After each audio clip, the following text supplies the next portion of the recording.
J'ai envie de m'amuser, annonça Carlson. Faisons une petite promenade sur les toits, ça nous donnera des idées. Petit frère était d'accord. Il prit la main de Carlson et ensemble ils sortirent. Il faisait tellement beau dehors. La nuit avait commencé à tomber et l'air avait pris un ton bleuté. Comme souvent au printemps. Quelque chose de mystérieux se dégageait des immeubles, comme toujours au crépuscule. Le parc, où Petit frère avait l'habitude de jouer, était étonnamment vert et la délicieuse odeur du peuplier baumier dans la cour montait jusqu'à eux. La soirée était parfaite pour une promenade sur les toits. Différents bruits leur parvenaient des fenêtres restées ouvertes. Ils entendaient des gens discuter, des enfants rire, d'autres pleurer. Quelque part, un chien jappait. Ailleurs, on jouait du piano. Le cliquetis de la porcelaine leur venait de la fenêtre d'une cuisine où quelqu'un faisait la vaisselle. De la rue montaient les pétarades d'une moto, suivies du bruit d'une charrette tirée par un cheval dont chaque pas résonnait jusque sur le toit. Si les gens savaient que c'est si amusant de se promener sur les toits, il n'y aurait plus personne dans la rue, fit remarquer Petit frère. Oh, c'est si amusant! Et passionnément incertain, ajouta Carlson, vu qu'on peut tomber à tout instant. Je vais te monter à un endroit où on tombe presque chaque fois. Les immeubles étant très rapprochés, on sautait facilement de l'un à l'autre. Les différentes saillies, fenêtres mansardées, cheminées et corniches rendaient la promenade variée et palpitante. Et passionnément incertaine, comme disait Carlson, puisque, parfois, le risque de glisser était grand. À un endroit précis, la distance entre deux immeubles était plus importante, et c'est justement là que Petit Frère faillit tomber. Carlson le rattrapa de justesse, alors qu'une des jambes de Petit Frère était déjà passée par-dessus le bord du toit. Amusant, non? Sourit Carlson. C'est exactement ça que je voulais dire, recommence! Mais Petit Frère n'avait pas du tout envie de recommencer. C'était un peu trop passionnément incertain à son goût. Il y avait aussi des endroits où il fallait s'agripper à la toiture avec les jambes et les bras pour ne pas tomber. Comme Carlson voulait que Petit Frère s'amuse le plus possible, il ne choisissait pas toujours le chemin le plus facile. J'aimerais bien qu'on blague un peu, proposait Carlson. Je me balade souvent sur les toits le soir et j'en profite pour blaguer avec les gens qui habitent dans les mansardes. Tu fais comment? Ça dépend à qui j'ai affaire, bien entendu. Jamais deux fois la même blague. Le meilleur blagueur du monde, devine qui c'est. Soudain, un enfant se mit à pleurer dans un appartement à proximité. Quelques instants auparavant, Petit Frère avait entendu les plaintes d'un bébé, mais il s'était vite calmé. Sans doute s'était-il un peu reposé avant de recommencer. Les pleurs, maintenant désespérés, venaient d'une fenêtre toute proche. Pauvre petit, il doit avoir mal au ventre, suggéra Petit Frère. On va voir ça, dit Carlson. Suis-moi. Ils longèrent la gouttière et réussirent à atteindre la fenêtre mansardée. Prudemment, Carlson jeta un regard pour voir ce qui se passait à l'intérieur. Le petit est tout seul, constata-t-il. J'imagine que ses parents sont sortis faire la fête. Les pleurs devenaient de plus en plus insistants. Du calme, pas de panique, dit Carlson en enjambant le rebord de la fenêtre. Voici Carlson sur le toit, la meilleure nounou du monde. Ne voulant pas rester seul dehors, Petit Frère se glissa dans la pièce, lui aussi. Mais il ne pouvait pas s'empêcher de s'inquiéter de la réaction des parents du petit si jamais il venait à les surprendre. Carlson, quant à lui, était parfaitement calme. Il s'approcha du berceau et mit son doigt potelé sous le menton du bébé. C'est comme ça qu'on parle au bébé, expliqua-t-il en se tournant vers Petit Frère. Ils aiment bien ça. L'enfant fut tellement surpris qu'il cessa de pleurer. Mais pas pour longtemps. Répéta Carlson. Mais le petit reprit de plus belle. Carlson le sortit de son berceau et le souleva vers le plafond à plusieurs reprises.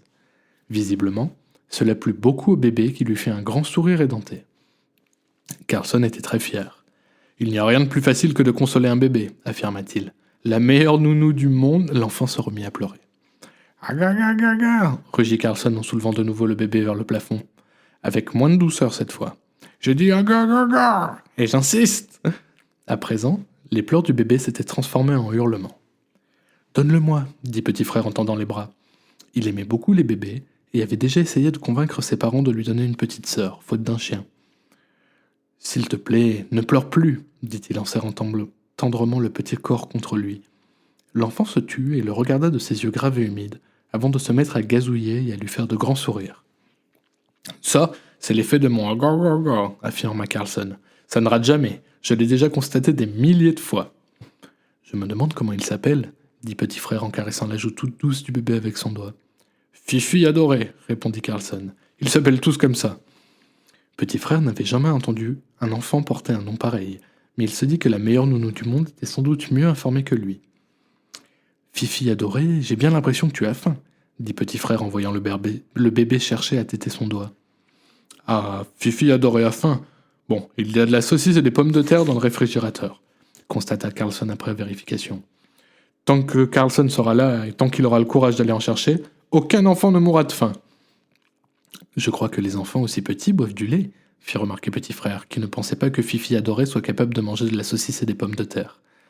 Tu imagines peut-être que la meilleure nounou du monde ne sait pas ce qu'aiment et ce que n'aiment pas les enfants ? Enfin, qu'à cela ne tienne, je peux toujours aller lui chercher une vache, dit Carlson en lui jetant un regard exaspéré. Mais je te préviens, ce ne sera pas facile de la faire entrer par cette minuscule fenêtre. Fifi adorée cherchait désespérément à attraper le doigt de petit frère. Elle donnait l'impression d'être vraiment affamée. Petit frère avait beau examiner le contenu du réfrigérateur, il n'y voyait pas de lait. Il n'y avait qu'une assiette avec 3 tranches de saucisse et quelques pommes de terre. « Du calme, pas de panique, dit Carlson. Je viens de me rappeler un endroit où je peux trouver du lait. Il m'arrive d'y passer pour en boire une gorgée. Salut, je reviens tout de suite. » Il appuya sur le bouton au-dessus de son nombril et sortit en volant par la fenêtre avant que petit frère n'ait eu le temps de réagir. Petit frère était très inquiet. Et si jamais Carlson ne revenait qu'au bout de plusieurs heures, comme il avait l'habitude de le faire ? Et si les parents du bébé rentraient et le trouvaient avec Fifi adorée dans les bras ? Mais petit frère n'eut pas à s'inquiéter longtemps. Pour une fois, Carlson fut particulièrement rapide. Fier comme un coq, il entra par la fenêtre en faisant vrombir son moteur et en brandissant un biberon.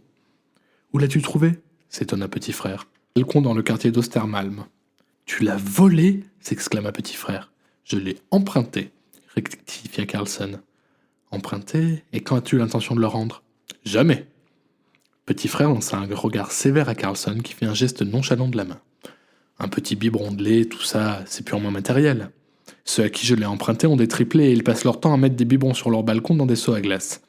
Ils aiment beaucoup que je leur emprunte du lait pour Fifi adorée. »« Je vais le réchauffer un peu, » dit petit frère en posant Fifi adorée dans les bras de Carlson qui se mit à crier « agur agur agur » en levant le bébé au plafond. Peu de temps après, Fifi adorée dormait comme un ange dans son berceau. Elle avait bien bu et petit frère l'avait bordée. Elle s'était endormie malgré les agur-agur et les guili-guili de Carlson qui n'avait pas arrêté d'enfoncer son doigt dodu dans son petit ventre. « Avant de repartir, nous allons faire quelques blagues, » annonça Carlson. Les yeux écarquillés, petit frère regarda son ami prendre les tranches de saucisse dans le réfrigérateur. « Je vais te montrer ce que c'est de blaguer, » dit Carlson. « Tranche numéro 1. » Il accrocha une tranche de saucisse sur la poignée du réfrigérateur en hochant la tête de satisfaction. Il se dirigea ensuite vers la commode sur laquelle était posée une jolie colombe en porcelaine. Plus vite qu'il ne faut pour le dire, la colombe se retrouva une tranche de saucisse dans le bec. « Tranche numéro 2, » annonça Carlson, « et la numéro 3 sera pour Fifi adorée. » Il piquait la 3e tranche au bout d'un bâton qu'il glissa dans la main du bébé endormi. On aurait pu croire que Fifi adorée était elle-même allée chercher une tranche de saucisse. Ça avait l'air assez comique, mais petit frère protesta. « Non, s'il te plaît, pas ça !»« Du calme, pas de panique, » dit Carlson. Ça leur apprendra à ses parents à la laisser toute seule. Pourquoi ? Tu comprends bien qu'ils n'oseront plus jamais laisser une gosse capable d'aller se chercher une tranche de saucisse dans le réfrigérateur. Qui sait ce qu'elle ira chercher la fois d'après ? La bière du dimanche de son père ? Du calme, pas de panique, ajouta-t-il en fixant mieux le bâton dans la petite menotte de Fifi adorée. Je sais ce que je fais, je suis la meilleure nounou du monde, ne l'oublie pas. Au même instant, petit frère entendit des bruits de pas dans l'escalier. Il sursauta de frayeur. « Ils s'arrivent !» « Du calme, pas de panique !» dit Carlson avant de se précipiter à la fenêtre. En entendant une clé s'introduire dans la serrure, petit frère crut tout espoir perdu, mais il réussit à sortir par la fenêtre, lui aussi, avant que la porte ne s'ouvre et qu'une voix ne dise « Regarde comme elle dort bien, la petite Suzanne à sa maman. »« Oh oui, elle ne s'est pas réveillée » confirma une autre voix. Puis il y eut un cri. Petit frère comprit que les parents de Fifi adorée venaient de découvrir la tranche de saucisse. Au lieu d'attendre la suite, petit frère se dépêcha de rattraper la meilleure nounou du monde qui était allée se cacher derrière la cheminée. « Ça te dirait de voir 2 fripouilles » demanda Carlson quand ils eurent récupéré après toutes ses émotions. « J'ai 2 excellentes fripouilles à te montrer dans une mansarde un peu plus loin. » On aurait pu croire que les 2 fripouilles étaient des amis personnels de Carlson, mais ce n'était pas le cas, bien entendu. Petit frère avait cependant très envie de les voir. Des rires et des braillements leur parvenaient de la mansarde des fripouilles. « Ça, ce sont des signes de joie et d'allégresse, » constata Carlson. « Allons voir ce qui les amuse tant. » À pas de loup, Carlson et petit frère longèrent la gouttière jusqu'à leur fenêtre. À travers la fente entre les 2 rideaux, Carlson réussit à avoir un aperçu de la pièce derrière. « Tiens, les fripouilles ont un invité, » chuchota-t-il. Petit frère regarda lui aussi, et il vit 2 hommes, qui devaient être des fripouilles en question, et un 3e qui avait l'air gentil et qui semblait venir de la campagne, comme sa grand-mère. « Tu sais ce que je crois ?» chuchota Carlson. Je crois que ces fripouilles sont en train de faire des blagues sans nous, mais il ferait mieux de s'abstenir. » Il jeta un nouveau regard par la fenêtre. « Et qu'ils sont en train de faire une blague au pauvre homme à la cravate rouge, » chuchota-t-il. Les deux fripouilles et l'homme à la cravate rouge étaient attablés près de la fenêtre. Ils mangeaient et buvaient, en donnant de temps à autre des tapes cordiales sur l'épaule de l'homme à la cravate rouge. « Nous sommes très contents d'avoir fait ta connaissance, Oscar, » lui dit l'une des deux fripouilles.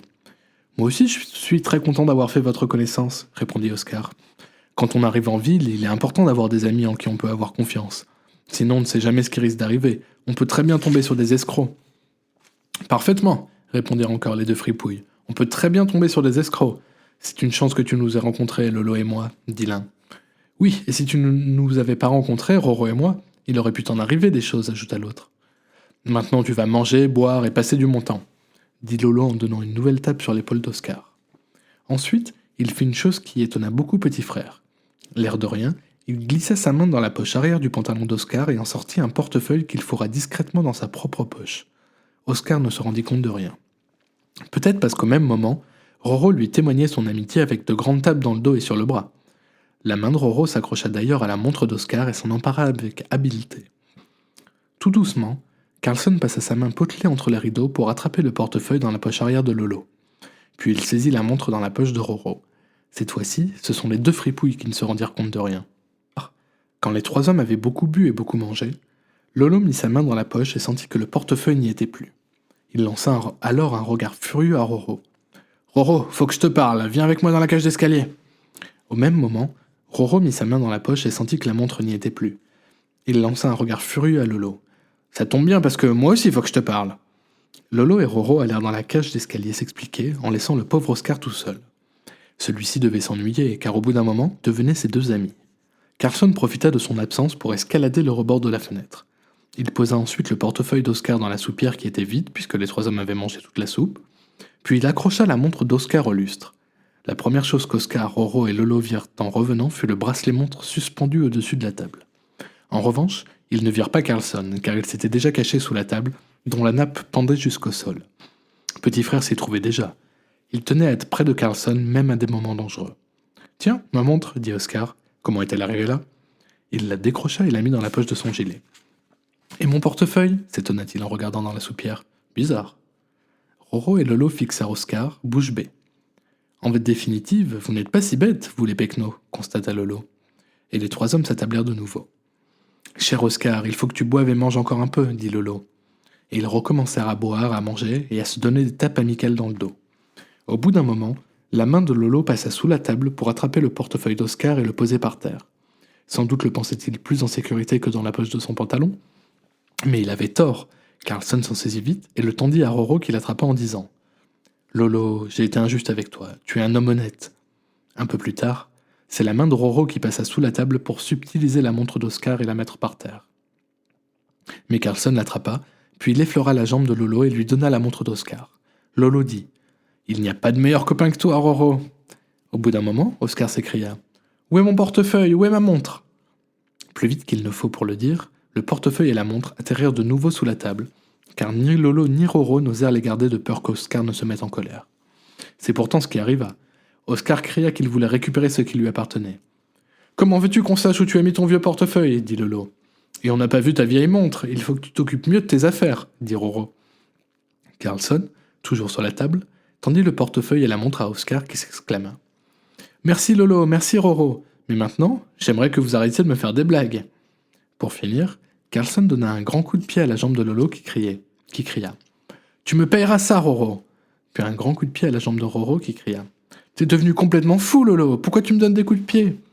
Roro et Lolo se mirent à se battre avec une telle brutalité que les assiettes tombèrent par terre et se cassèrent en 1000 morceaux. Oscar eut peur et se sauva avec son portefeuille et sa montre pour ne plus jamais revenir. Petit Frère aussi eut peur, mais il était obligé de rester sous la table pour ne pas être découvert. Lolo, qui était le plus fort, poursuivit Roro dans la cage d'escalier. Carlson et Petit Frère osèrent alors quitter leur cachette sous la table. En voyant les éclats d'assiette, Carlson dit « La soupière est restée intacte sur la table, elle doit se sentir bien seule, la pauvre. » Après avoir jeté la soupière par terre, il sortit par la fenêtre avec Petit Frère. Ils entendirent Lolo et Roro revenir dans la pièce. « Pourquoi tu lui as rendu la montre et le portefeuille, espèce d'imbécile ?» demanda Lolo. Ça va pas la tête s'exclama Roro. C'est toi qui lui as rendu. En les entendant se disputer, Carlson riait tellement que son ventre grassouillé bougeait. Bon, fini les blagues pour aujourd'hui, dit-il. Petit frère était d'accord. La nuit avait commencé à tomber. Main dans la main, petit frère et Carlson se dirigèrent vers la petite maison sur le toit. Soudain, ils entendirent les sirènes des pompiers. Il doit y avoir le feu quelque part, dit petit frère. Les pompiers sont en bas. C'est peut-être dans ton immeuble, dit Carlson plein d'espoir. Si c'est ça, ils devraient en profiter pour me demander de leur donner un coup de main, car je suis le meilleur éteigneur de feu au monde. La voiture de pompiers s'était effectivement arrêtée devant l'immeuble de petit frère. Une foule de gens s'était amassée autour, mais il n'y avait aucune trace de feu. La grande échelle des pompiers s'éleva vers le toit. Se doutait de quelque chose. Et si c'est moi qu'il venait chercher, dit-il. Il se souvint du message qu'il avait laissé dans sa chambre. Pourquoi s'étonna Carlson. Qui pourrait te reprocher d'être monté sur le toit? Ma mère, elle est tellement nerveuse que ses nerfs font des nœuds. Je suis sûr qu'elle est folle d'inquiétude. En pensant à sa mère, il eut de la peine pour elle. Soudain, elle lui manquait beaucoup. On pourrait encore faire quelques blagues, suggéra Carlson. Mais petit frère n'avait plus envie. Il attendait l'arrivée du pompier. Très bien, dit Carlson. Il est temps pour moi d'aller me coucher. La journée était bien calme et on n'a pas beaucoup blagué, mais il ne faut pas oublier que ce matin encore, j'avais au moins 30 ou 40 degrés de fièvre. Salut, petit frère, lança-t-il avant de filer vers sa maison. Un de ces jours. Salut, Carlson, un de ces jours, répondit petit frère sans lâcher du regard le pompier qui s'approchait de lui. Hé, petit frère, cria Carlson avant de disparaître derrière la cheminée. Ne parle pas de moi au pompier, sinon il risquerait de m'appeler dès qu'il y a un incendie quelque part, vu que je suis le meilleur éteigneur de feu du monde. À présent, le pompier était presque arrivé. Reste où tu es, dit-il à petit frère. Ne bouge pas, je suis venu te chercher. C'était très gentil de sa part, mais petit frère trouvait cela parfaitement inutile. Lui qui s'était promené sur les toits tout l'après-midi était bien capable de faire quelques pas de plus. C'est ma mère qui t'a envoyé ? Questionna-t-il quand il se trouvait dans les bras du pompier qui descendait la grande échelle. Oui, mais dis-moi, à un moment il m'a semblé voir 2 petits garçons là-haut. Se rappelant ce que lui avait demandé Carlson, petit frère répondit. Non, il n'y avait pas d'autres garçons que moi. C'est vrai que sa mère s'était inquiétée. Elle l'attendait dans la rue avec papa, Beau, Brita et un tas d'autres personnes. En voyant petit frère avec le pompier, elle se précipita pour le prendre dans ses bras. Elle pleurait et riait à la fois. Papa porta ensuite son petit garçon jusque dans l'appartement en le serrant sur son cœur. « On a failli mourir de peur, petit frère, dit Beau. Promets-moi de plus jamais faire ça, dit Brita en pleurant. Plus tard dans la soirée, quand petit frère était dans son lit entouré de toute la famille comme si c'était un jour d'anniversaire, papa dit d'une voix grave. Tu n'as pas pensé qu'on serait inquiet? Tu n'as pas pensé que tu ferais de la peine à maman? Pas à ce point-là, murmura petit frère en se tortillant dans son lit. Tu aurais pu tomber, nous aurions pu te perdre, dit maman en le serrant très très fort dans ses bras. Vous auriez été triste? Se réjouit petit frère. Oui, bien sûr, répondit maman. Tu sais bien que pour rien au monde nous voudrions te perdre. Même pas pour 100 000 millions de couronnes? Demanda petit frère. Même pas pour 100 000 millions de couronnes. Je vaux tant que ça? Oh oui, assura maman en l'embrassant de nouveau. Petit frère réfléchit. 100 000 millions de couronnes, ça représente une grosse somme d'argent. Pouvait-il vraiment valoir autant? Alors qu'on pouvait très bien avoir un petit chien pour seulement 200 couronnes. Papa, dit petit frère quand il avait fini de réfléchir, puisque je vaux 100 000 millions de couronnes, tu ne pourrais pas me prêter 200 couronnes pour que je m'achète un petit chien?